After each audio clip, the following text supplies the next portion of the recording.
ऐसे तो कोलकाता का इतिहास बहुत ही बड़ा और बहुत ही ज्यादा रोचक है, लेकिन हावड़ा ब्रिज की बात किए बगैर इसकी कहानी पूरी अधूरी है। यह ब्रिज हावड़ा के हुगली नदी पे बना है, जो कि हावड़ा को कोलकाता से जोड़ने का काम करता है। ये इंजीनियरिंग का एक ऐसा नमूना है, जब ये बन के तैयार हुआ तो लोग इसे देख के हैरान हो गए थे। और ये नदी के किनारे बस 2 पिलर पे टिका है, बीच में इसमें कोई भी सपोर्ट नहीं दिया गया है और पूरे के पूरे ब्रिज में एक भी नट बोल्ट का यूज नहीं किया गया है। इसे वेल्डिंग और रिपीट के माध्यम से खड़ा किया गया है। अब बस आप ये सोचो, बिना किसी एक्स्ट्रा सपोर्ट के 4 पैरों पे खड़ा ये ब्रिज पिछले 8 दशकों से कितनी बड़ी बोझ उठा रहा है। और ये बात तो पक्की है कि आपने जिंदगी में कभी न कभी हावड़ा ब्रिज का नाम जरूर सुना होगा। क्या आप इसके पीछे की कहानी जानते हैं? तो उस समय अंग्रेजों ने अपने व्यापार को बढ़ाने के लिए हावड़ा में बहुत सारे फैक्ट्रीज ओपन की हुई थी और वहां से सामान को एक जगह से दूसरी जगह ले जाना बहुत ही ज्यादा महंगा पड़ जाता था।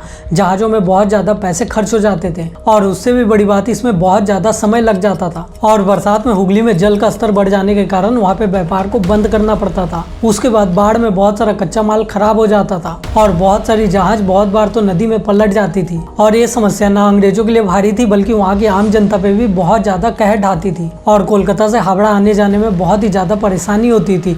और उस टाइम बहुत सारी कंपनीज हावड़ा में स्टैब्लिश थी और वहाँ पे कोलकाता से मजदूर आया करते थे। और खराब मौसम में नदी को नाव से पार कर पाना बहुत ही ज्यादा मुश्किल हो जाता था और बाढ़ के समय तो ये पूरा का पूरा असंभव हो जाता था। और इस समस्या का समाधान ढूंढने के लिए अंग्रेजों ने हुगली में ब्रिज बनाने का फैसला किया और 1852 में ब्रिटिश सरकार ने ईस्ट इंडिया रेलवे कंपनी के चीफ इंजीनियर जॉर्ज टर्नबुल को हावड़ा में ब्रिज बनाने की जिम्मेदारी सौंप दी। 1871 में हावड़ा ब्रिज एक्ट पास हुआ और चीफ इंजीनियर को पंटन ब्रिज का काम करने के लिए सौंप दिया गया। पंटन ब्रिज को हावड़ा ब्रिज के बनने के पहले अस्थायी रूप से बनाया गया था और पंटन ब्रिज को पानी में तैरते हुए पीपों पे बनाया जाता है, जो कि बहुत ही ज्यादा उपयोगी होता है। और पानी का स्तर बढ़ जाने पे, नदी पे ज्वार भाटा आ जाने पे इसे आसानी से मैनेज किया जा सकता है। और उसके बाद फाइनल स्टेप आता है हावड़ा ब्रिज का निर्माण का। और उसके बाद टेंडर की प्रक्रिया स्टार्ट हुई और उस समय सबसे कम बोली लगाई जर्मनी की एक कंपनी ने।